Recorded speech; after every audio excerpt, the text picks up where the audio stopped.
நிமிடம் நாம் கண்களை மூடி தேவனை நோக்கி நாம் பார்ப்போம். ஸ்தோத்திரம் கர்த்தாவே, ஸ்தோத்திரிக்கும் பிதாவே, இந்த நல்ல நேரத்துக்காக நன்றியோடு உம்மை துதிக்கிறோம் ஆண்டவரே. உம்மை நாங்கள் ஸ்தோத்திரிக்கிறோம் ஆண்டவரே. இவ்வளோ நேரம் அப்பா ஆண்டவரை உம்மை ஆராதித்து உம்மை துதித்து உம்மை போற்றி பாடி ஆண்டவரே தேசத்திற்காக மக்களுக்காக நாங்கள் மன்றாடி ஆண்டவரே அநேக சாட்சிகள் நீர் அவர்களுக்கு செய்ததை நினைவு கொண்டு உமக்கு நாங்கள் ஸ்தோத்திரம் செலுத்தி சுவாமி ஆண்டவரே. ஆமேன் அப்பா. கிரேஸ் டிவிக்காக நீர் கொடுத்த தரிசனங்களுக்காக வரவிருக்கும் ஆண்டு விழாவுக்காக நாங்கள் செபித்துடைய பாதத்தை நாங்கள் தேடினோம் சுவாமி. இப்பொழுது ஆண்டவரே நீர் எங்களோடு பேச வேண்டும் என்று சொல்லி நாங்கள் செபிக்கின்றோம் ஆண்டவரே. எங்களுக்கு உம்முடைய வாயிலிருந்து வார்த்தைகள் வெளிப்பட வேண்டும் என்று சொல்லி நாங்கள் செபிக்கின்றோம் ஆண்டவரே. நீர் எங்களுக்கு என்ன செய்ய இருக்கிறீர், எங்களை ஆண்டவரை நாங்கள் எப்படி வாழ வேண்டும், எப்படிப்பட்ட சிந்தையோடு இருக்க வேண்டும், எல்லாவற்றையும் ஆண்டவரே எங்களுக்கு நீர் கற்றுத்தர வேண்டும் என்று சொல்லி நாங்கள் செபிக்கின்றோம். நான் உனக்கு போதித்து நீ நடக்க வேண்டிய வழியை உனக்கு காட்டுவேன், உன்மேல் என் கண்ணை வைத்து உனக்கு ஆலோசனை சொல்லுவேன் என்று சொன்ன ஆண்டவர், இந்த நாளிலும் நீர் அப்படியாக எங்களை வழிநடத்த வேண்டும் என்று சொன்ன நாங்கள் செபிக்கின்றோம்.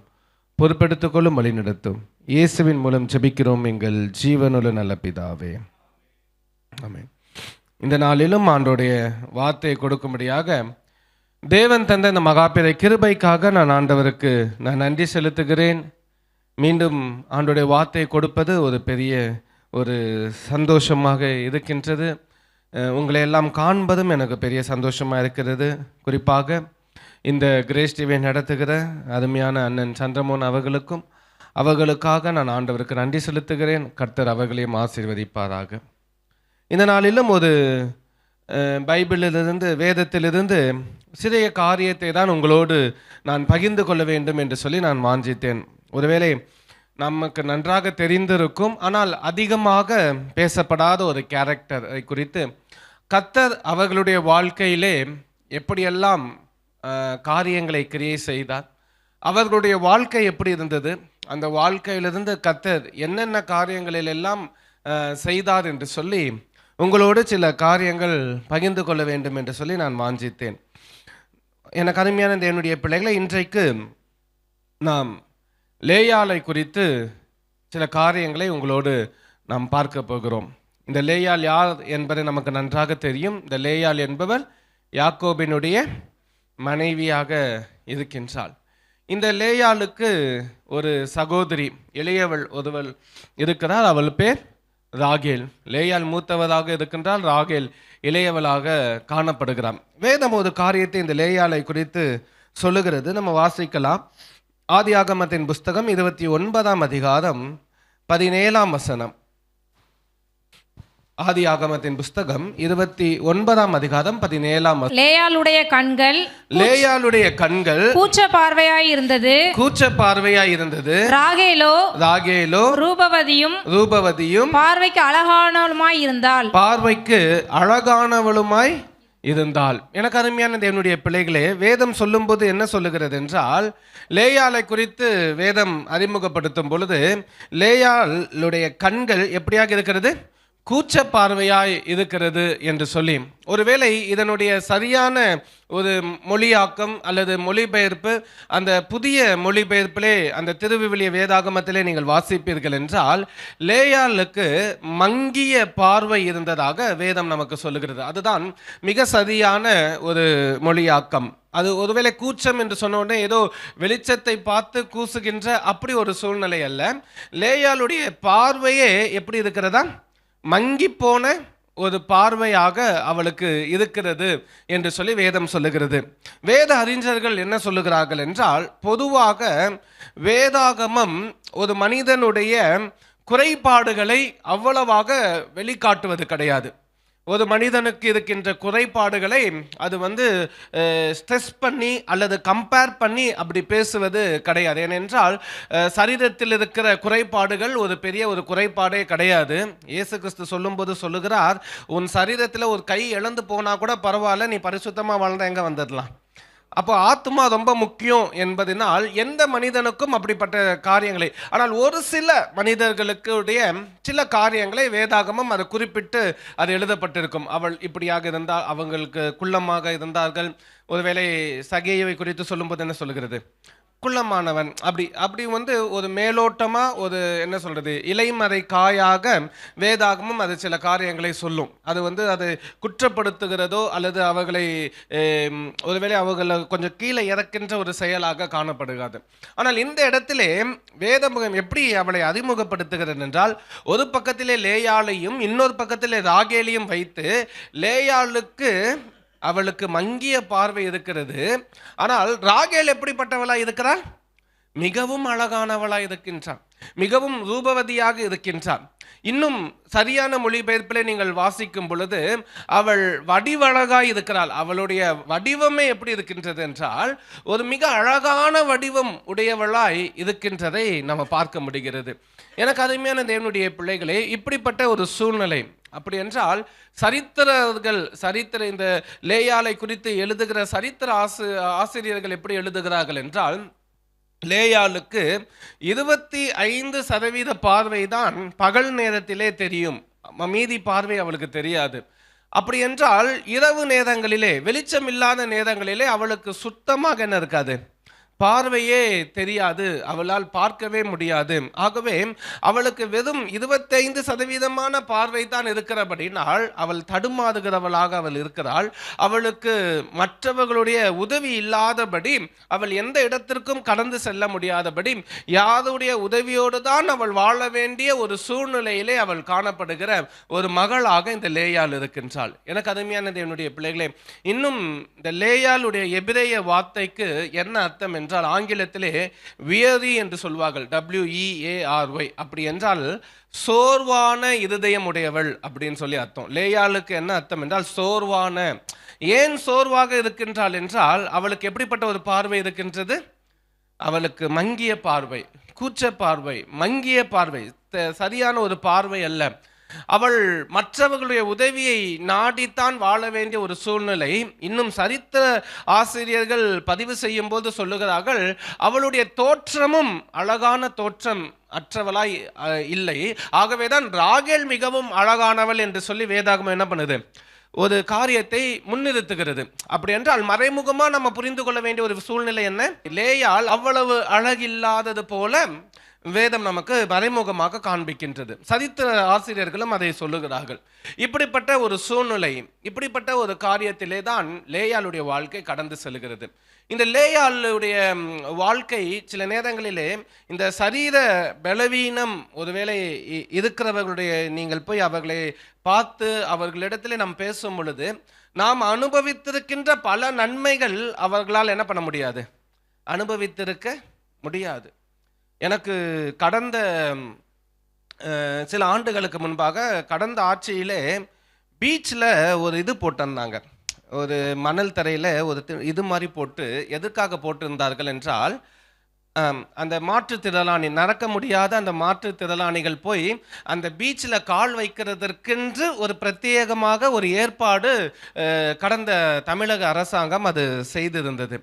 அதை ஆரம்பித்த அந்த நாளிலே அதில் டிவியிலே காண்பிக்கும் பொழுது ஏராளமானவர்கள் அந்த இடத்துல கூடியிருந்து அந்த வீல் சேரிலே அப்படியே கடந்து போய் அவங்களுடைய காலை என்ன பண்ணுறாங்க, அந்த பீச்சில் வைக்கும்போது அவங்க முகத்தில் இருக்கிற சந்தோஷம், அவங்க முகத்தில் இருக்கிற ஒரு பூரிப்பு, ஒரு ஆனந்தம், அதெல்லாம் பார்க்கும் பொழுது அவர்கள் சொல்லும்போது, என் வாழ்க்கையில் இதை நான் என்ன பண்ணல, இப்போதான் நான் பார்க்குறேன். பீச்சு தண்ணி எப்படி இருக்கும், பீச்சில் கால் வச்சா எப்படி இருக்கும், இதெல்லாம் நான் இன்னைக்கு தான் என்ன பண்ணுறேன், அனுபவிக்கிறேன். இன்னைக்கு தான் அதை நான் புரிந்து கொள்கிறேன். இது வரைக்கும் நான் டிவியில் தான் பார்க்க முடியும். இது வரைக்கும் நான் மற்றவர்கள் அதை பார்த்து அந்த ஃபோட்டோவை பார்த்துருக்கேன். நான் போய் கால் வைக்க முடியாதா நான் ஏங்கிட்டு இருந்தேன். ஆனால் இன்றைக்கு இந்த அரசாங்கம் அதை செய்து கொடுத்தது. ஒருவேளை கடவுளுடைய ஒத்தாசை அந்த நாளிலே அவர்களுக்கு இருந்தது. இப்படி சின்ன சின்ன விஷயங்கள் கூட, ஒவ்வொரு குறைபாடுகள் உள்ள அப்படிப்பட்டவர்களிடத்தில் கேட்கும் பொழுது அவர்களுடைய வாழ்க்கையிலே இப்படி நாம் அனுபவித்திருக்கின்ற பல காரியங்களால் அவர்கள் என்ன பண்ண முடியாது, அனுபவித்திருக்க முடியாது. நாம் போகின்ற பட இடங்களுக்கு அவர்களால் செல்ல முடியாது. இன்னும் சில நேரங்களிலே ஒரு தாழ்வு மனப்பான்மை இயல்பாகவே ஏற்பட்டு விடுகின்றது. சமுதாயமும் அப்படிப்பட்ட ஒரு எண்ணத்தோடவே என்ன பண்ணுகிறது, பார்க்கின்றது. ஆகவே தான் கருப்பாக இருக்கிறவங்களுக்கெல்லாம் ஃபேர் அண்ட் லவ்லி, ஃபேரவர், நீங்களாம் என்னதான் ஆகணும், வெள்ளையாக தான் இருக்கணும். ஏதோ வெள்ளை தான் அழகு, அப்போ கருப்பு அழகு இல்லைன்னா நம்ம மனசில் புகுத்தி சில ஆண்டுகளுக்கு முன்பாக இது பெரிய கண்டனங்கள்லாம் எழுந்தது. ஒரு 4th ஸ்டாண்டர்ட் படிக்கின்ற ஒரு புத்தகத்தில் ஃபேர் அக்லி அப்படின்னு சொல்லிட்டு அந்த பொருளுக்கு விளக்கமாக என்ன கொடுக்கிறார்கள் என்றால், ஃபேர் என்ற பகுதியிலே ஒரு சிவப்பு, அதாவது வெள்ளை நிற தோற்றத்தில் இருக்கிற ஒரு பெண்ணை அடையாளப்படுத்துகிறார்கள். அக்லி என்ற இடத்திலே ஒரு கருப்பு நிற பையன் என்ன பண்றாங்க. இது எவ்வளோ பெரிய ஒரு தாக்கத்தை அந்த பிள்ளைகளுடைய மனதில் ஏற்படுத்தும். இது மிகப்பெரிய என்ன பண்ண, அப்புறம் பெரிய போராட்டம் வெடித்தது. பெரிய கல்வியாளர்கள் அதை எதிர்த்தார்கள். பெரிய போராட்டம் எடுத்தது. மத்திய அரசாங்கத்தை எடுத்து ஒரு பெரிய போராட்டம் நடந்தது. அதற்கு பின்பு என்ன நடந்துச்சுன்னு எனக்கு தெரியல. பட் இது எவ்வளவு ஒரு என்ன சொல்றது, ஒரு வன்மையாக கண்டிக்கத்தக்க ஒரு செயல். இப்படிப்பட்ட ஒரு காரியங்கள். ஆகவே என்ன செய்வார்கள், கருப்பா இருக்கிறவர்கள் முன்பாக போவதற்கு கொஞ்சம் என்ன பண்ணுவாங்க, வேண்டாம். ஏன்னா எல்லாமே கூப்பிட்டு என்ன எப்படி தான் கூப்பிடுவாங்க, கருப்பா இருக்கான்னு சொன்னா கருப்பான்னு கூப்பிடுவாங்க. இப்படிப்பட்ட சூழ்நிலைகள் எல்லாம் கடந்து வருகிறதை நாம் பார்க்க முடிகிறது. அப்படி என்றால் நாமே இவ்வளவு காலங்கள், சிந்தனைகள் எல்லாம் முற்போக்குத்தனத்தில் இருக்கின்ற நமக்கே இப்படிப்பட்ட சூழ்நிலைகளை நம்ம சுற்றி இருக்கும் பொழுது, ஒரு நொண்டியா ஒரு பையன் இருந்தா அப்படின்னா அவனுக்கு ஒரு நிக்நேம் வைத்து கூப்பிடுகிற ஒரு காரியம், அவனை அவமானப்படுத்துகிற ஒரு காரியம், அவனை கேலி கிண்டல் பண்ற காரியங்கள் இன்றைக்கே அப்படிப்பட்ட ஒரு சூழ்நிலை இருக்கும் என்றால், அந்த நாட்களிலே எவ்வளவு பெரிய ஒரு காரியம் அவள் சந்தித்திருக்க வேண்டும். அதுவும் ஒரு பெண்ணாக இருப்பதினால் இன்னும் ஏராளமான அவமானங்களையும் அவள் சந்தித்த ஒரு காலகட்டத்திலே அவள் வாழ்ந்து கொண்டிருக்கின்றாள். அவளுக்கென்று ஒரு நண்பர்கள் வட்டாரம் இல்லை. அவள் சந்தோஷமாய் பேசி பழகுவதற்கு எந்த ஒரு சூழ்நிலையும் அவளுக்கு இல்லாத ஒரு காரியங்கள். ஒருவேளை சொந்த தகப்பன் எப்படி இருக்கிறார் என்றால் வாசிக்கலாம். ஆதியாகமத்தின் புஸ்தகம் 31ஆம் அதிகாரம் 15ஆம் வசனத்தை வாசிங்க. ஆதியாகமம் 31:15. அவரால் நாங்கள் அந்நியராய் எண்ணப்படவில்லையா? அவரால் நாங்கள் அந்நியராய் எண்ணப்படவில்லையா? அவர் எங்களை விற்று எங்கள் பணத்தையும் வாயிலே போட்டுக்கொண்டார். வாயிலே என்ன பண்ணிட்டார், போட்டுக்கொண்டார். லாபானை குறித்து ராகேலும் லேயாலும் சொன்னதாக வேதம் சொல்லுகிறது. அவர்கள் 2 பேரும் பேசுகிற காரியத்திலே என்ன சொல்லுகிறார்கள், அதுவும் இந்த வாக்கியத்தை லேயால் பேசுகிறார். என்ன சொல்லுகிறார் என்றால், எங்கள் தகப்பன் லாபான் எப்படிப்பட்டவர் என்றால், எங்களை விற்று அவர் சம்பாதிக்கிறார். அதன் மூலமாக வந்த காசை என்ன பண்ணிட்டாரு, அவரே எடுத்துக்கிட்டார். அவரே தன்னுடைய வாயிலே போட்டுக்கொண்டார். அதாவது இதனுடைய பின்னணி என்னவென்றால், ஒருவேளை அந்த நாட்களிலே ஒரு பெண்ணை திருமணம் செய்ய வேண்டும் அப்படிப்பட்ட ஒரு சூழ்நிலையிலே இருக்கும் பொழுது மணமகன் வீட்டார் அந்த பெண் வீட்டாரை சந்தித்து ஒரு 50 வெள்ளிக்காசு கொடுக்க வேண்டும். ஆகவே 10 வெள்ளிக்காசு என்ன பண்ணுவாங்க, ஃபர்ஸ்ட் கொடுத்து அதை உறுதி செய்து கொண்டு, நான் போய் மற்ற காரியங்கள் எல்லாம், திருமண ஏற்பாடுகள் எல்லாம் செய்துவிட்டு ஒரு குறிப்பிட்ட நாளிலே வந்து மீதி இருக்கிற 40 வெள்ளிக்காசை கொடுத்து நான் என்ன பண்ணுகிறேன், உங்கள் பெண்ணை நான் கூட்டிக் கொண்டு செல்கிறேன் என்ற ஒரு பழக்கம் இருந்ததாம். அப்படிப்பட்ட சூழ்நிலையிலே திருமண வயது எட்டி இருக்கின்ற நேரத்திலே ராகேலை பார்க்கிறவர்கள் எல்லாம் ராகேலை திருமணம் செய்வதற்கு சம்மதிக்கிறார்கள். லேயாளுக்கு திருமணம் ஆகாமல் இருந்து கொண்டிருக்கின்றது. இப்படிப்பட்ட ஒரு சூழ்நிலையிலே ராகேலை திருமணம் செய்வதற்கு ஒரு குறிப்பிட்ட குடும்பத்தார் வரும் பொழுது அந்த குடும்பத்தாரிடத்திலே லாபான் என்ன செய்கிறாராம், பேரம் பேசுகிறார். நான் வந்து ஒரு பெண்ணை மாத்திரம் நான் உங்களுக்கு கொடுக்க மாட்டேன், நீங்க இவளையும் அக்காவையும் நீங்கள் சேர்த்து என்ன செய்து கொள்ள வேண்டும், திருமணம் செய்து கொள்ள வேண்டும் என்று சொல்லி அந்த குடும்பத்தாரும் சரி என்று சொல்லி ஒப்புக்கொள்ளுகிறார்கள். ஆகவே ஆளுக்கு முதலாவது 10 வெள்ளிக்காசை கொடுத்து விட்டு அந்த குடும்பத்தார் கடந்து சென்று திருமண காரியங்கள் எல்லாம் முடிவு செய்து விட்டு பின்பு வந்து கூட்டிக் கொண்டு போகிற நேரத்திலே மீதி இருக்கிற 40 வெள்ளிக்காசுகள், ஆக மொத்தம் 50 வெள்ளிக்காசுகளை இந்த லாபான் பெற்றுக்கொண்டார். லாபான் பெற்றுக்கொண்ட பிறகு லாபான் என்ன செய்கிறான் என்றால், தனக்கு இருக்கின்ற செல்வத்தினால், தனக்கு இருக்கின்ற அதிகாரத்தினால், ஏனென்றால் லாபான் மிகப்பெரிய ஐஸ்வர்யவனாய் இருந்தான் என்று வேதம் சொல்லுகிறது. அவன் அந்த ஊரிலே மிகப்பெரிய ஒருவனாய் இருக்கின்றான். அவனை எதிர்ப்பதற்கு யாரும் முடியாது. அவ்வளவு ஒரு பணம் படைத்த, அதிகாரம் படைத்த ஒரு இடத்திலே அந்த லாபான் இருக்கிறபடினால் இந்த குடும்பத்தாரை மிரட்டி என்ன பண்ணுகிறார், அனுப்பிவிடுகிறார். ஆகவே இவர்கள் கொடுத்த இந்த 50 வெள்ளிக்காசையும் இந்த லாபான் எடுத்துக்கொண்டார். திருமணமும் செய்து வைக்கவில்லை, அல்லது அந்த காசை அவர்களிடத்திலாவது கொடுத்திருக்க வேண்டும், அவர்களிடத்திலும் கொடுக்கவில்லை. இப்படித்தான் இந்த வாழ்க்கை இருக்கிறது. இந்த லேயாளுடைய வாழ்க்கையும் இப்படித்தான் இருக்கின்றது. அப்போ லேயாள் என்ன யோசிப்பால், தன்னுடைய வாழ்க்கையை நான் பிறக்கும் போதே எனக்கு மங்கிய பார்வை இருக்கின்றது, என்னுடைய சகோதரியை காட்டிலும் எனக்கு அழகான ஒரு தோற்றம் இல்லாமல் இருக்கின்றது, என்னால் எல்லா காரியத்தையும் அனுபவிக்க முடியவில்லை, நான் ஆசைப்படுகிறதெல்லாம் எனக்கு கொடுப்பதற்கு எனக்கு அனுபவிப்பதற்கு எனக்கு வாய்ப்பு மறுக்கப்படுகின்றது, எனக்கு சுற்றி இருக்கின்ற நண்பர்கள் வட்டாரம் இல்லை, அல்லது சொந்த குடும்பமாவது எனக்கு உதவி செய்வோம் என்றால் சொந்த குடும்ப தகப்பனும் என்னை வெறுக்கிறார், என்னை நேசிக்கவில்லை என்ற ஒரு சூழ்நிலையிலே தான் இந்த லேயாளுடைய வாழ்க்கை கடந்து செல்கிறது. இப்படிப்பட்ட நேரத்தில் தான் யாக்கோபு அந்த இடத்திலே வந்து சேருகிறான். யாக்கோபுக்கும் யாரைத்தான் பிடித்திருக்கிறது? ராகேலை தான் என்ன பண்ணதுக்கு பிடித்திருக்கிறது. ஆகவே அதுக்கு ஒரு காரணமும் இருக்கிறது. என்ன காரணம் என்றால் முறை தான். யாக்கோபும் ஏசாவும் லாபானுக்கு என்னது முறையாகத்தான் வரும். ஏசா மூத்தவனா இருக்கிறபடினால் மூத்தவள் லேயாள் வந்து ஏசாவுக்கும், இளையவள் ராகேல் வந்து யாக்கோபுக்கும் என்று சொல்லிதான் இருக்க வேண்டும். ஆகவே தான் யாக்கோபு லேயாளை பார்க்காதபடிக்கு ராகேலை பார்த்து விட்டான். ஆனால் ஏசா என்ன செய்து விட்டான் என்றால், லேயாளை ஒதுக்கிவிட்டு அவள் வேறொரு பெண்ணை, கானானிய தேசம் அவன் சென்றடைந்த அந்த அந்நிய தேசத்திலே அங்கே இருக்கிற ஒரு பெண்ணை என்ன பண்ணிவிட்டான்? திருமணம் செய்து விட்டான். ஆகவே லேயாளுக்கு முறையாக வர வேண்டிய மாப்பிள்ளையும் வராமல் ஏமாற்றப்படுகிறாள். அந்த சூழ்நிலையும் இருக்கிறது. வருகிறவனும் ராகேலை மிகவும் நேசிக்கின்றான், ராகேலை விரும்புகின்றான். ஆகவே என்ன செய்கிறார் என்றால், லாபான் இடத்துல போய் யாக்கோபு கேட்கின்றார். என்ன கேட்கின்றார் என்றால், நான் வந்து ராகேலை விரும்புகிறேன்னு சொல்லும்போது லாபான் என்ன சொல்லுகிறான், 7 ஆண்டுகள் என்ன செய்யணும், நீ எனக்காக வேலை செய்ய வேண்டும் என்று சொல்லும்போது 7 ஆண்டுகள் யாக்கோபு அங்கு என்ன செய்கின்றான், ராகேலுக்காக வேலை செய்து கொண்டிருக்கின்றான். இந்த 7 ஆண்டுகளிலாவது லாபான் தன்னுடைய மகளாகிய மூத்தவளாகிய லேயாளுக்கு ஒரு திருமணம் செய்வதற்கு ஏதாவது ஒரு ஸ்டெப் எடுத்திருக்க வேண்டும். என்ன பண்ணல? ஒரு ஸ்டெப்பும் எடுக்கல, ஒரு காரியமும் செய்யல. லாஸ்ட்ல இப்போ என்ன நடக்கிறது என்றால், 7 ஆண்டுகள் கழித்த பிறகு யாக்கோபு சொன்னது போல யாக்கோபுக்கும் ராகேலுக்கும் அன்றைக்கு திருமண ஏற்பாடுகள் நடந்து கொண்டிருக்கின்றது. திருமண நாளன்று என்னென்ன காரியங்கள் எல்லாம் செய்ய வேண்டுமோ, என்னென்ன முறைமைகள் எல்லாம் செய்ய வேண்டுமோ எல்லா முறைமைகளும் ராகேலுக்கு நடந்து கொண்டிருக்கின்றது. ராகேல் தான் இப்பொழுது மணப்பெண்ணாக அலங்கரிக்கப்படுகிறாள். ராகேல் தான் மணப்பெண்ணுக்குரிய வஸ்திரத்தை, திருமண வஸ்திரத்தை போட்டுக்கொண்டு அமர்ந்து கொண்டிருக்கிறார். ராகேலுக்கு எல்லா முறைமைகளும் நடந்து கொண்டிருக்கிறது. இதையெல்லாம் லேயாள் பார்த்து கொண்டே இருக்கின்றாள். இப்படிப்பட்ட சூழ்நிலையிலே காலையிலே எல்லா காரியங்களும் ராகேலுக்கு என்று நடந்து முறையாக என்னென்ன சம்பிரதாயங்கள், பழக்க வழக்கங்கள், ஒவ்வொரு சூழ்நிலைக்கும் ஒவ்வொரு கல்ச்சருக்கும் ஒவ்வொரு சூழ்நிலை இருக்கும், அதெல்லாம் முறையாக ராகேலுக்கு நடந்து கொண்டு எல்லாம் முடிகிறது. இரவு நேரத்திலே தகப்பனாகிய லாபான் என்ன செய்கிறார் என்றால், ராகேலுக்கு பதிலாக யாரை அனுப்பிவிடுகிறார்? லேயாளை அனுப்பிவிடுகிறார். ஒருவேளை லேயாள் பேசி இருக்கலாம், அப்பா வேண்டாம், அவர் என்னை நேசிக்கவில்லை, அவர் யாரைத்தான் நேசிக்கிறார்? ராகேலை தான் நேசிக்கிறார், ராகேலை தான் விரும்பி கொண்டிருக்கிறார், நான் இந்த வாழ்க்கைக்கு போக விரும்பவில்லை. அப்பொழுது தகப்பன் சொல்லியிருக்க வேண்டும், உனக்கு இந்த சான்ஸ் விட்டா உனக்கு கல்யாணமே ஆகாது, உன்னை யாரும் திருமணமே செய்து கொள்ள முன் வரல, யாரும் இனிமேல் உனக்கு திருமணமே நடக்காது.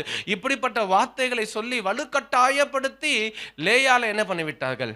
யாக்கோபுக்கு அனுப்பிவிட்டார். லேயாளுக்கு எந்த திருமண முறைமையும் என்ன பண்ணல, கடைபிடிக்கல. எல்லாம் ராகேலுக்கு தான் நடந்தது. லேயாளுக்கு ஒரு காரியமும் முறைப்படி நடக்கவில்லை.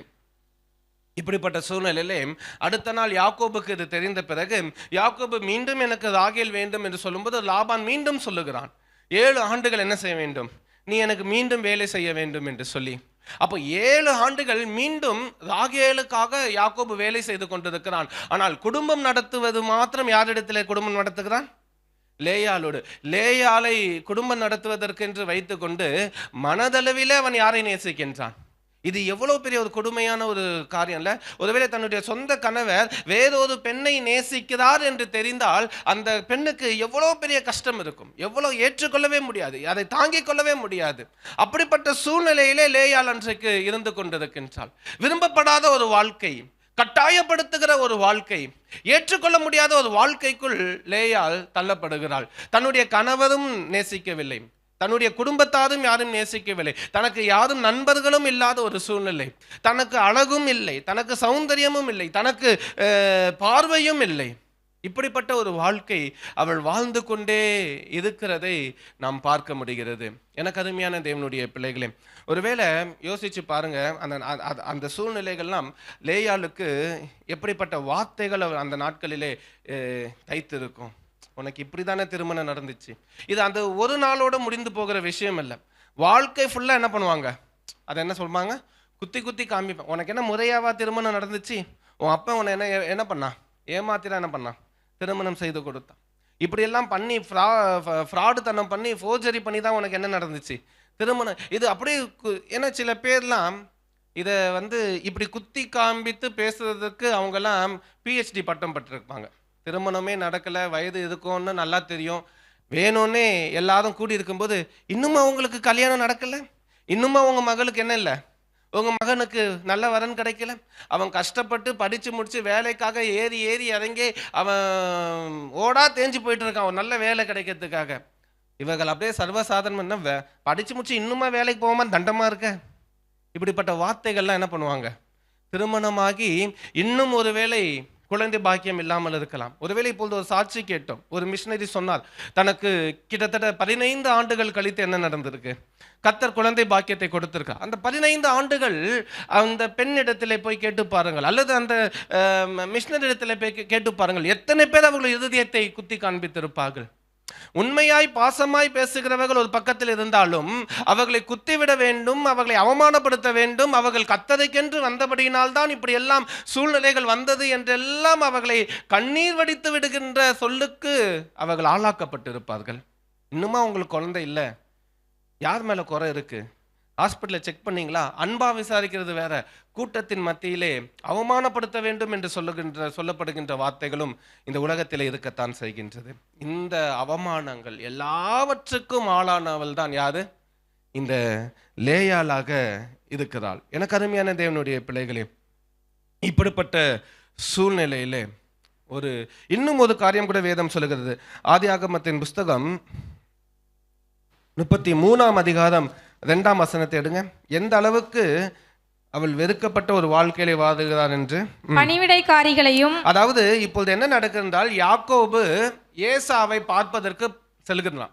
யாக்கோபு ஏசாவை பார்க்க செல்லும் போது யாக்கோபு மனசுல ஒரு பயம் வருது. என்ன பயம் அப்படின்னா, ஒருவேளை ஏசா நம்மளை என்ன பண்ணிடக்கூடாது, கொன்று போட்டு விடக்கூடாது, நம்மளை தாக்கி விடக்கூடாது அப்படிங்கிறதுக்காக இப்போ அவன் ஒரு பிளான் பண்ணுறான். என்ன பிளான் பண்ணுறான், ஏசாவை பார்க்க போகும்போது ஃபர்ஸ்ட் யார் இருக்கட்டும், வாசிங்க, அதுதான் அந்த லைன் தான் இப்போ அப்படியே வருது. பணிவிடைக்காரிகளையும், ஃபர்ஸ்ட் பணிவிடைக்காரிகளையும் அவர்கள் பிள்ளைகளையும், அப்புறம் அவர்களுடைய முதலிலும் லேயாளையும் அவள் பிள்ளைகளையும் அவள் பிள்ளைகளையும் இடையிலும் ராகேலையும் யோசேப்பையும் கடையிலும் நிறுத்தி. பாருங்க, இப்போ ஏசாவை சந்திக்க புறப்படும் பொழுது அவன் என்ன பண்றான், பணிவிடைக்காரர்களும் அவங்க பிள்ளைகளையும் ஃபர்ஸ்ட் வச்சுக்கிறான்.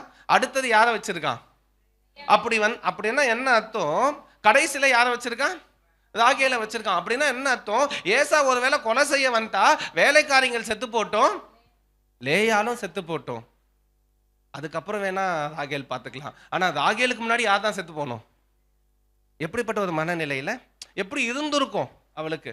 இப்படிப்பட்டவளோட தான் அவன் என்ன பண்ணிட்டு இருக்கா, லேயால் வாழ்ந்து கொண்டிருக்கிறாள். ஒரு சோர்வான ஒரு வாழ்க்கை, சிறு வயது முதலே சோர்ந்து போன ஒரு வாழ்க்கை, ஒரு சோர்வான ஒரு வாழ்க்கை, சரீர பலவீனத்தோடு வாழ்கின்ற ஒரு வாழ்க்கை, சொந்த குடும்பமே அவளை கைவிட்டு அவளுக்கு உதவி செய்யாத ஒரு வாழ்க்கை, பிரியமில்லாத சூழ்நிலையிலே தள்ளப்பட்ட ஒரு வாழ்க்கை, எல்லாரும் தன்னை சாபமாய் பார்க்கின்ற, எல்லாருடைய அவமான சொல்லுக்கும் சொல்லுக்கும் ஆளான ஒரு வாழ்க்கை வாழ்ந்து கொண்டிருக்கிறார். விரும்பப்படாத இடத்திலே திருமணம் செய்து முடித்துவிட்டு இப்படிப்பட்ட சூழ்நிலையில வாழ்ந்து கொண்டிருக்கின்ற அவளுக்கு கர்த்தர் என்னெல்லாம் செய்தார்.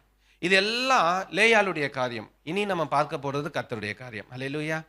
லேயாள் எப்படியெல்லாம் பாதிக்கப்பட்டால், அவளுடைய சூழ்நிலைகள் எல்லாம் எப்படி இருந்தது, இதெல்லாம் நம்ம இவ்வளவு நேரம் நம்ம பார்த்தோம். இப்போ கர்த்தர் என்ன செய்கிறார் என்று சொல்லி நம்ம பார்க்கலாம், வாசிக்கலாம். ஆதியாகமத்தின் புஸ்தகம் 29ஆம் அதிகாரம், ஆதியாகமத்தின் புஸ்தகம் 29ஆம் அதிகாரம் 31ஆம் வசனத்தை வாசிங்க. லேயாள் அற்பமாய் எண்ணப்பட்டாள் என்று கர்த்தர் கண்டு. போதும். லேயாள் அற்பமாய் எண்ணப்பட்டாள் என்று கர்த்தர் கண்டார். அல்லேலூயா, அல்லேலூயா. ஒருவேளை லேயாளை யாருமே பார்க்கவில்லை, ஒருவேளை இந்த அற்பமாய் எண்ணப்பட்டால் நம்ம ஒருத்தவங்களை மதிக்காம இருக்கிறது சூழ்நிலை மட்டும் இல்லை. அந்த பொது மொழிபெயர்ப்பில் திருவிவிலிய வேதாகமத்தில் எப்படி எழுதப்பட்டிருக்கு அப்படின்னா, லேயாள் வெறுப்புக்குள்ளானாள் என்று சொல்லி எழுதப்பட்டிருக்கு. அப்படின்னா எல்லாரும் லேயாளை என்னதான் பண்ணியிருக்காங்க? வெறுத்திருக்காங்க. யாரும் லேயாளை என்ன பண்ணல? நேசிக்கல. எல்லாரும் வெறுத்திருக்கிறாங்க.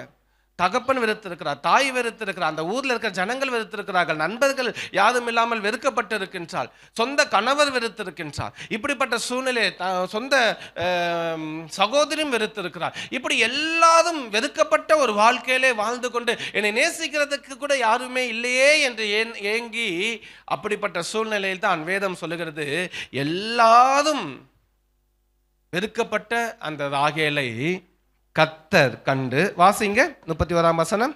லேயாள் அற்பமாய் எண்ணப்பட்டாள் என்று கர்த்தர் கண்டு அவள் கற்பம் தரிக்கும்படி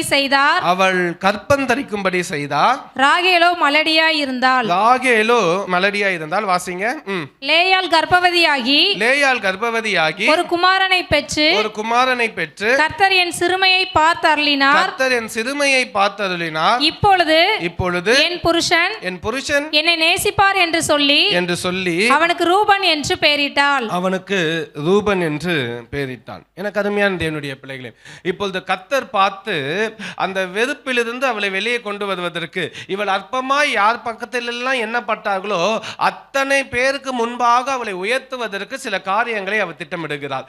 அந்த காரியங்களை திட்டமிடுதலில் ஒரு பகுதி தான் ஆண்டவர் என்ன செய்கிறார் என்றால், ராகேல் குழந்தை பெரியாதபடியும் கற்பம், லேயாளுடைய கற்பத்தை ஆண்டவர் திறக்கின்றார். அல்லேலூயா.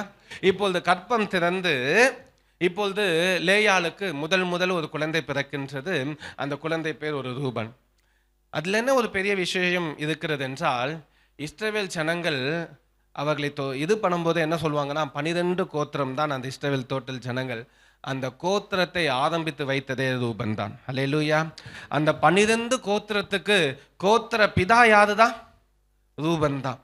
அந்த கோத்திர தலைவனாக எல்லாரும் நீங்க அற்பமா எண்ணீங்கல்ல லேயால, இனி ஆண்டவர் சொல்லுகிறார், அற்பமா எண்ணப்பட்ட அவளை நான் பார்க்கிறேன், அவளுடைய சந்ததி தான் கோத்திரங்களுக்கு பிதாவாயிருப்பார்.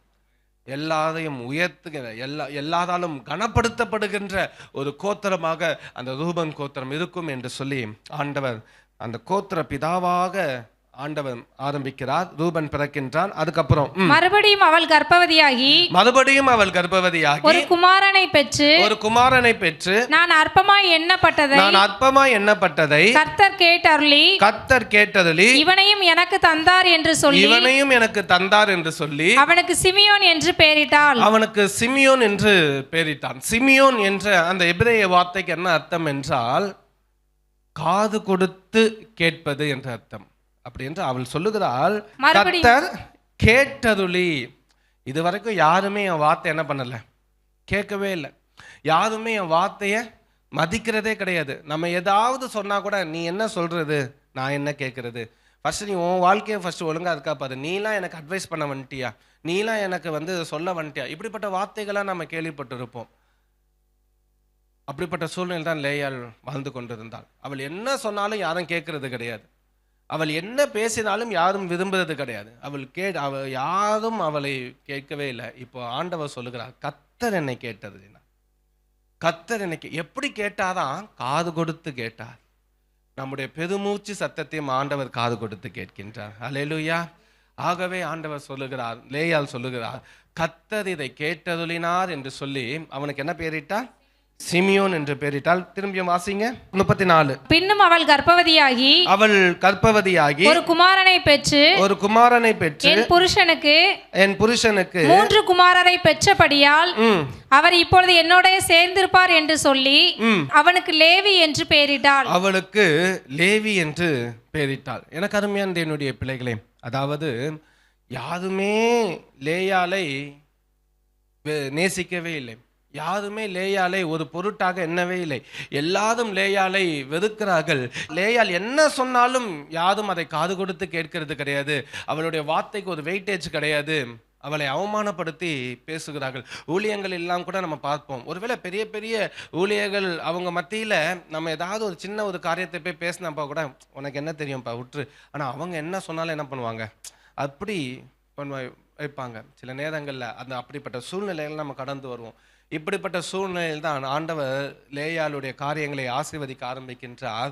ஆண்டவர் இப்பொழுது யாரை பிறக்க வைக்கிறார் என்றால் லேவியை பிறக்க வைக்கிறார். இந்த லேவி ரொம்ப முக்கியமான காரணம் ஆண்டவர் தன்னுடைய ஆசாரிய ஊழியம் செய்யும்படியாக ஆண்டவர் எந்த கோத்திரத்தை தான் தெரிந்து கொண்டார்?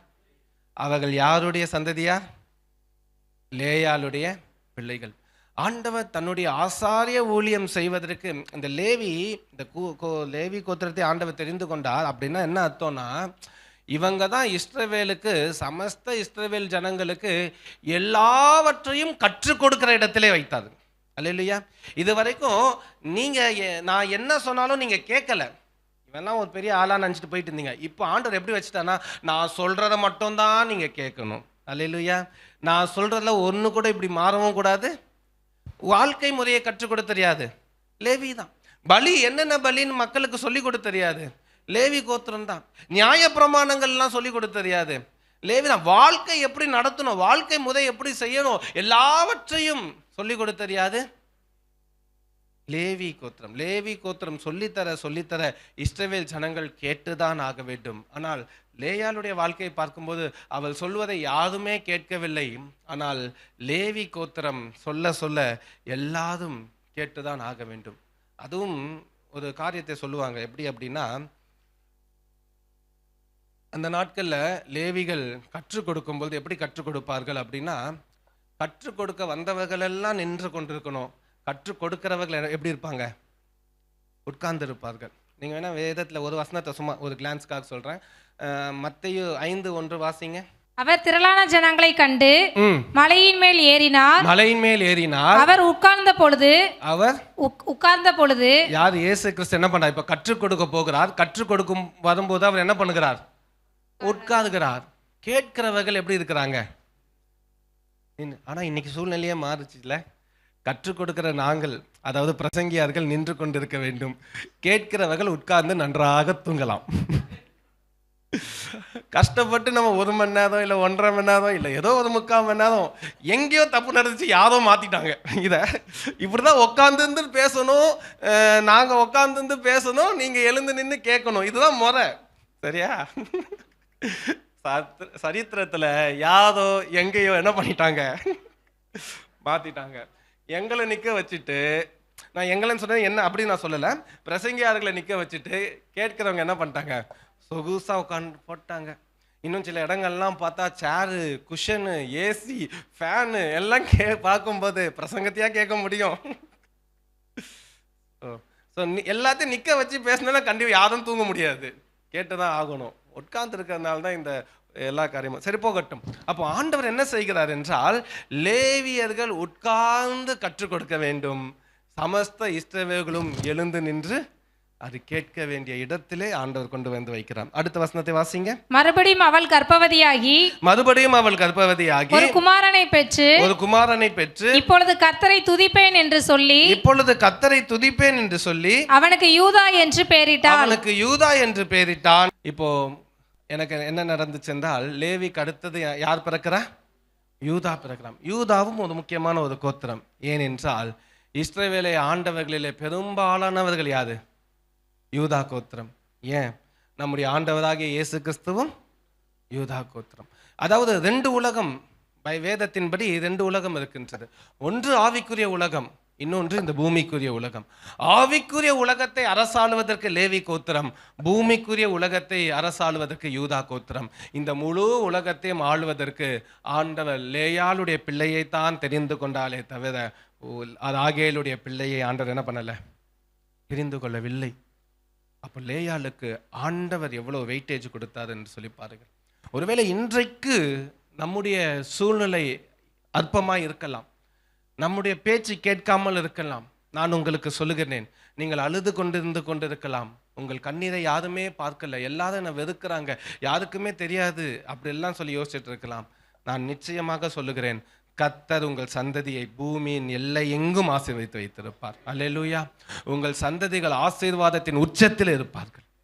நீங்கள் அற்பமா எண்ணப்பட்ட இடங்களிலே அவர்கள்தான் சொல்லிக் கொடுக்க வேண்டிய இடத்திலே கர்த்தர் வைப்பார். அல்லேலூயா. அதோடு ஆண்டவர் நின்றுவிடவில்லை. என்ன நடக்கிறது என்றால், என்னாகமம் 2ஆம் நேரமில்லை, நீங்கள் வீட்டிலே போய் வாசித்துக் கொள்ளுங்கள், குறித்து வைத்துக் கொள்ளுங்கள். ஆனால் என்னாகமம் 2ஆம் அதிகாரம் 3ஆம் வசனம், 5ஆம் வசனம், 7ஆம் வசனம், 9ஆம் வசனம், 10, 12 இதெல்லாம் வாசிக்கும் போது அங்கே என்ன நடக்கிறது என்றால், ஆண்டவர் ஆசரிப்பு கூடாரத்தை செய்ய சொல்லுகிறார். அந்த ஆசரிப்பு கூடாரத்திலே சுற்றி 12 கோத்திரங்களும் இருக்க வேண்டும். முன்பாக, வலது புறத்திலே, இடது புறத்திலே, பின்பாக என்று சொல்லி 12 கோத்திரங்களை சுற்றி இருக்க வைக்க வேண்டும் என்று சொல்லி ஆண்டவர் கட்டளை கொடுக்கின்றார் மோசைக்கு. அப்படி கட்டளை கொடுக்கும் பொழுது இந்த சுற்றி இருக்கிற யாரெல்லாம் என்னென்ன கோத்திரம்லாம் இருக்கணும்னு சொல்லி ஆண்டவர் சொல்லுகிறார். 12 கோத்திரங்கள் இருக்கின்றது. 4 முன்பு வலது, அதுக்கப்புறம் என்னது பின்பு இடது, இப்படிப்பட்ட பகுதியிலே சுற்றி கோத்திரங்கள் இருக்க வேண்டும். ஆண்டவர் சொல்லுகிறார், தனக்கு முன்பாக 3 கோத்திரம், தனது வலது புறத்திலே 3 கோத்திரமும் லேயாளுடைய பிள்ளைகளாகவே இருந்தார்கள். அல்லேலூயா. ஆண்டவர் எப்பொழுதும் பார்த்து கொண்டே இருக்கின்ற ஒரு கோத்திரமாகவும், வலது பக்கம் என்பது ஒரு ஆசீர்வாதத்தின் ஒரு பெரும் பகுதி, ஆசீர்வாதத்தின் பகுதி, ஒரு பலத்தின் பகுதி. ஆண்டவர் சொல்லுகிறார், பின்பாக இருக்கிறதும் இடது பக்கத்திலும் ராகேலுடைய பிள்ளைகள் இருந்தார்கள். ஆனால் முன்பாக 3 கோத்திரமும் வலது புறத்தில் இருக்கிற 3 கோத்திரமும் யாருடைய பிள்ளைகளாக இருந்தார்கள்? லேயாளுடைய பிள்ளைகளுக்கு ஆண்டவர் அவ்வளவு உன்னதமான ஒரு இடத்தை ஆண்டவர் கொடுத்தார். இன்னொரு காரியமும் இருக்கிறது, வாசிங்க. உபாகமத்தின் புஸ்தகம் 27ஆம் அதிகாரம் 12ஆம் வசனம். உபாகமம் 27ஆம் அதிகாரம் 12ஆம் வசனம். நீங்கள் யோர்தானை கடந்த பின்பு ஜனங்கள் ஆசீர்வதிக்கப்படும்படி கெரிசிம் மலையில் சிமியோன், லேவி, யூதா, இசக்கார், யோசேப்பு, பென்யமீன் என்னும் கோத்திரங்கள் நிற்க வேண்டும். சாபம் கூறப்படும் பொருட்டு ஏபால் மலையில் ரூபன், காத், ஆசேர், செபுலோன், தான், நப்தலி என்னும் கோத்திரங்கள் நிற்க வேண்டும். அப்படி என்றால் இங்கே இது என்ன சம்பவம் என்றால், நீங்க கானானுக்குள் பிரவேசித்த பிறகு அங்கே 2 மலை நீங்கள் பார்ப்பீர்கள். அந்த ஒரு 2 மலையில ஒன்று கெர்சிம் மலை, இன்னொன்று ஏபால் மலை. இந்த கெர்சிம் மலை ஆசீர்வாதத்தின் மலை, இந்த ஏபால் மலை ஒரு சாபம் கூறுகின்ற ஒரு மலை. இப்போ ஆண்டவர் இந்த 2 மலையிலும் 6 கோத்திரங்கள் நிற்க வேண்டும் என்று சொல்லுகிறார். இந்த 6 கோத்திரங்களிலே ஆசீர்வாதத்தின் மலையிலே 4 கோத்திரங்கள் லேயாளுடைய பிள்ளைகள், 2 கோத்திரம் தான் யாருடைய பிள்ளைகள்? ராகேலுடைய பிள்ளைகள். அல்லேலூயா. அப்ப ஆசீர்வாதத்தினுடைய பெரும் பகுதி யாருக்கு போய் சேர்ந்தது? லேயாளுடைய பிள்ளைக்கு சேரும்படியாக ஆண்டவர் செய்கிறார். இன்னும் ஒரு காரியம் வாசித்து முடித்து விடுவோம். ஆதியாகமத்தின் புஸ்தகம் 49ஆம் அதிகாரம். ஆதியாகமத்தின் புஸ்தகம் 49ஆம் அதிகாரம் 30ஆம் வசனம். அந்த குகை கானான் தேசத்திலே மம்ரேக்கு எதிராக மக்பேலா எண்ணப்பட்ட நிலத்தில் இருக்கிறது. அதை நமக்கு சொந்த கல்லறை பூமியாய் இருக்கும்படி ஆபிரகாம் ஏத்தியனாகிய எப்போரோன் கையில் அதற்குரிய நிலத்துடனே வாங்கினார். இதுதான் ஆபிரகாம் காசு கொடுத்து வாங்கின ஒரு இடம். இவன் மற்றதெல்லாம் அவன் காசு கொடுத்து விலைக்கிரயம் சொல்லி வாங்கல. இந்த தான் காசு கொடுத்து ஆபிரகாமுக்கு அவனுக்கென்று அவன் பேர்ல வாங்கின ஒரு இடம், அந்த கல்லறை குகை, அந்த கல்லறை இடம். அந்த இடத்துல என்ன நடக்குது வாசிங்க. எதுக்காக அதை வாங்கினான்? அங்கே ஆபிரகாமையும் அவர் மனைவியாகிய சாராளையும் அடக்கம் பண்ணினார்கள். அங்கே ஈசாக்கையும் அவர் மனைவியாகிய ரெபெக்காளையும் அடக்கம் பண்ணினார்கள். அங்கே லேயாளையும் அடக்கம் பண்ணினேன். அதாவது முற்பிதாக்கள் அடக்கம் செய்த அந்த சுதந்திரத்தை யார் அடைந்தது? லேயாள் அடைந்தாள். ஒருவேளை அந்த முற்பிதாக்கள் சுதந்திரம் என்று சொல்லப்படுகிற அந்த கல்லறை, அதனால்தான் ஆபிரகாம் அந்த இடத்தை அவர் வாங்கினார். தனக்கென்று தன்னுடைய மனைவி இருக்க வேண்டும், தன்னுடைய சந்ததியார் அந்த இடத்துல இருக்க வேண்டும் என்று சொல்லிதான் வாங்கினார். அந்த இடத்துல ஆபிரகாம் அடக்கம் பண்ணினாங்க, அவர் சாராளையும் அடக்கம் பண்ணினார்கள், ஈசாக்கை அடக்கம் பண்ணினார்கள், ரெபேக்காளையும் அடக்கம் பண்ணினார்கள். யாக்கோபுடைய எலும்புகள் பின்பாக இந்த இடத்துல சேர்ந்து விட்டது. அதற்கு முன்பாகவே அந்த இடத்துல யாரை அடக்கம் பண்ணியிருக்கிறார்கள்? லேயாலே அடக்கமா. ராகேல் நமக்கு தெரியும், போற வழியிலே மறித்து விட்டால், ஆகவே அங்கேயே அவளை அடக்கம் செய்து விட்டாள். அப்ப அந்த முற்பிதாக்களுடைய சுதந்திரத்தை அடைந்ததும் யாதுதான்? லேயால் தான். அது மிகப்பெரிய ஒரு ஆசீர்வாதமாக அது கருதப்பட்டது. எனக்கு அருமையான தேவனுடைய பிள்ளைகளே, ஒருவேளை நமக்கும் சிறு வயதிலிருந்தே சில நேரங்களிலே சில பேர் பலவீனமாகவே இருப்பார்கள். சிறு வயதிலிருந்தே சில காரியங்களில் பலவீனப்பட்டே இருப்பார்கள். ஒருவேளை அப்படிப்பட்ட ஒரு பலவீனம், அந்த பலவீனத்தின் நிமித்தம் எப்பொழுதுமே சோர்ந்து இருக்கின்ற ஒரு சூழ்நிலை, பலவீனம் இருந்து கொண்டே இருக்கிறது, அதனால் சோர்ந்து போகிற ஒரு சூழ்நிலை, அல்லது திருமண வாழ்க்கை, ஒருவேளை கரம் பிடித்த கணவர் அல்லது மனைவி தன்னை நேசிக்கவில்லை, தனக்கு உண்மையாக இல்லை, தன்னை விரும்பவில்லை, அப்படிப்பட்ட ஒரு சூழ்நிலை, அல்லது தன்னுடைய பிள்ளைகள் என்னை மதிக்கவில்லை, அப்படிப்பட்ட ஒரு சூழ்நிலை, என்னுடைய தகப்பன் என்னுடைய தாய் யாரும் என்னை நேசிக்கவில்லை, என்னை அங்கீகரிக்கவில்லை, என்னுடைய பேச்சை கேட்பதில்லை என்று சொல்லப்படுகிற ஒரு சூழ்நிலை, இப்படிப்பட்ட சூழ்நிலை, எல்லாரும் வெறுப்புக்குள்ளான ஒரு வாழ்க்கை, எல்லாரும் ஏளனமாய் பார்க்கின்ற ஒரு வாழ்க்கை, எல்லாரும் அவமதிக்கின்ற ஒரு சூழ்நிலை, இப்படிப்பட்ட சூழ்நிலையில் நீங்கள் வாழ்ந்து கொண்டிருந்தாலும், யாரும் நம்மை பார்க்கவில்லை என்றாலும், நாம் கர்த்தருடைய இரத்தத்தினால் கழுவப்படும் போது கர்த்தர் நம்மை பார்க்கின்றார். அல்லேலூயா. நாம் அற்பமாய் எண்ணப்பட்டதை கர்த்தர் பார்ப்பார், நம்முடைய சந்ததியை ஆண்டவர் உயர்த்துவார். அது ஆச்சரியமா இருக்கும். ஏன் இந்த சந்ததி இப்படி ஆசீர்வாதமாய் உயர்ந்து கொண்டிருக்கின்றது என்றால், அது அவர்களுடைய தாயுடைய கண்ணீர். கர்த்தர் அந்த கண்ணீரை பார்த்திருக்கிறார். கருமையான தேவனுடைய பிள்ளைகளே, கர்த்தர் இன்றைக்கு நமக்கு லேயாளுக்கு நான் ஆசீர்வாதத்தை கொடுத்தது போல இங்கே அற்பமாய் எண்ணப்பட்டிருக்கின்ற நம் ஒருவரையும் ஆண்டவர் உயர்த்த போகின்றார். அல்லேலூயா. ஒருவேளை இந்த ஊழியத்தை நாம் எடுத்துக்கொண்டாலும், பெரிய பெரிய ஊழியங்கள் இருக்கின்ற இடத்திலே ஏதோ நாமும் உள்ளே நுழைந்து போய் கொண்டிருக்கின்றோம். எல்லாரும் கூட யோசிக்கலாம், அற்பமாய் எண்ணலாம், கர்த்தர் நம்முடைய ஊழியத்தை பார்க்கின்றார். அல்லேலூயா, அல்லேலூயா. இந்த ஊழியம் சந்ததி சந்ததியாக தொடர்ந்து மேன்மைப்பட்டிருக்கும். அல்லேலூயா. நம் கண்களை மூடும். ஸ்தோத்திரம் கர்த்தாவே, ஸ்தோத்திரிக்கும் பிதாவே, இந்த அருமையான நேரத்திற்காய் நன்றியோடுமை துதிக்கின்றோம், நன்றியோடுமை ஸ்தோத்தரிக்கின்றோம். ஆண்டவரே, லேயாள் அற்பமாய் எண்ணப்பட்டதை கர்த்தர் கண்டாள் என்று வேதம் சொல்லுகிறது. அவள் வெறுப்புக்குள்ளானாள் என்று வேதம் சொல்லுகிறது. ஆண்டவரே, அவள் மங்கிய பார்வை இருக்கிறாள் என்று வேதம் சொல்லுகிறது. அவளுக்கு அழகில்லை என்று சொல்லி மறைமுகமாக வேதம் சொல்லுகிறது. ஆண்டவரே, அவளுக்கு சோர்வான ஒரு வாழ்க்கை, சரீர பலவீனத்தோடு வாழ்க்கை, தன் சொந்த தகப்பன் நேசிக்க முடியாத ஒரு வாழ்க்கை, விரும்பப்படாத இடத்திலே தள்ளப்பட்ட ஒரு வாழ்க்கை, தனக்கு இன்னும் திருமணமாகவில்லையே என்று ஏங்குகின்ற ஒரு வாழ்க்கை, இன்னும் நான் ஆசீர்வாதத்தை பார்க்கவில்லையே என்று எண்ணப்படுகின்ற ஒரு வாழ்க்கை, என் கணவன் என்னை நேசிக்காமல் வேறொருவருடன் தொடர்பு இருக்கிறாரே என்று சொல்லி ஏங்குகின்ற ஒரு வாழ்க்கை. இப்படிப்பட்ட சூழ்நிலையிலே நாங்கள் யாரை நம்புவோம் சுவாமி? நாங்கள் உம்மை நம்புகிறோம். நாங்கள் எங்கெல்லாம் அற்பமாய் எண்ணப்பட்டோமோ அந்த இடத்திலே எங்களை மேன்மைப்படுத்துவீராக. என் ஜனங்கள் ஒருபோதும் வெட்கப்பட்டு போவதில்லை என்று சொல்லியிருக்கிறீரே சுவாமி. யாரெல்லாம் எங்களை வெறுத்தார்களோ அவர்களுக்கு முன்பாக எங்கள் தலை நிமிர வைப்பீராக சுவாமி. எங்களை கனப்படுத்தி உயர்த்துவீராக சுவாமி. ஒருவன் எனக்கு ஊழியம் செய்வானானால் பிதாவானவர் அவனை கனப்படுத்துவார் என்று சொல்லியிருக்கிறது போல, ஆண்டவரே, நாங்கள் உம்முடைய ஊழியத்தை செய்ய நாங்கள் வந்திருக்கிறோம் சுவாமி. எங்களை கனப்படுத்தும், எங்களை உயர்த்தும். எல்லாருடைய கண்களுக்கு முன்பாக எங்களை மேன்மைப்படுத்த வையும் அப்பா. எல்லாருடைய கண்களுக்கு முன்பாக நீ சகல ஜனங்களிலும் ஆசீர்வதிக்கப்பட்டிருப்பாய் என்று சொன்னீரே அப்பா. பூமியின் ராஜாக்கள் உன்னை தேடி வருவார்கள் என்று சொல்லி இருக்கிறதே சுவாமி. அப்படிப்பட்ட நாட்களை காணும்படி எங்களுக்கு கிருபை தாரும். போதும் சுவாமி. எங்கள் கண்ணீரான வாழ்க்கை எங்களுக்கு போதும். எங்கள் அவமானப்பட்ட வாழ்க்கை எங்களுக்கு போதும்.